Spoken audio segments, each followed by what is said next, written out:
Pourquoi les êtres spirituels n'ont pas empêché ces atrocités ou révélé la vérité plus tôt? Pourquoi ne pas intervenir?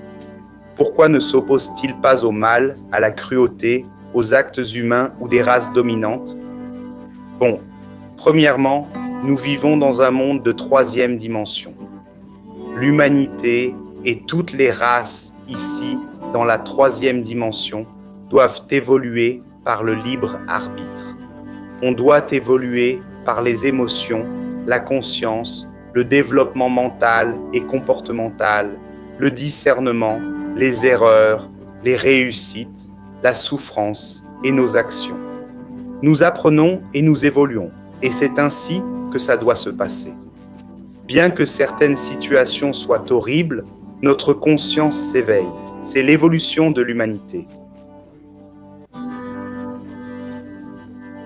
Les êtres spirituels supérieurs ne peuvent influencer que 10% de l'évolution humaine pour offrir soutien et appui.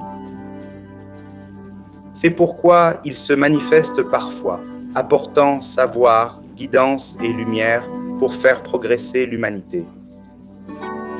Ça a toujours été ainsi, mais on sait qu'il nous reste encore beaucoup de chemin à faire. L'humanité évolue et a déjà beaucoup progressé. Même si on pense que tout empire et que le mal gagne, ce n'est pas le cas. Tous vont s'éveiller et le mal sera vraiment éradiqué. Nous allons vivre un grand élan de conscience et de transformation mondiale. Avec cette évolution à venir, ce nouveau cycle, beaucoup de choses vont s'améliorer. On a traversé un cycle sombre, nommé Kali Yuga dans les textes védiques indiens, l'ère des ténèbres ou l'âge de fer. Pourquoi? L'humanité devait atteindre la limite de la matérialité pour que, par le choc émotionnel et le frottement des expériences, nous puissions nous éveiller et évoluer vers un nouveau cycle de conscience, raison, discernement et action accrue avec des émotions mieux maîtrisées. Tout concerne notre évolution émotionnelle et consciente. C'est pourquoi certaines races doivent encore évoluer, d'autres sont plus avancées. Et ils n'interfèrent pas. L'ingérence n'a lieu que si nécessaire ou face à un grand danger pour l'humanité. Là, ils interviennent. Quand l'humanité risque d'être blessée par des groupes aux intentions néfastes, alors l'intervention a lieu.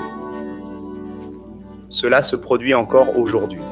Il y a même une intervention en cours dans ce sens, car ils empêchent certains groupes de commettre une atrocité. Actuellement, l'intervention est bien plus importante. On ne s'en rend pas compte, mais c'est le cas. L'humanité aurait dû être décimée par ces groupes de pouvoir et races colonisatrices.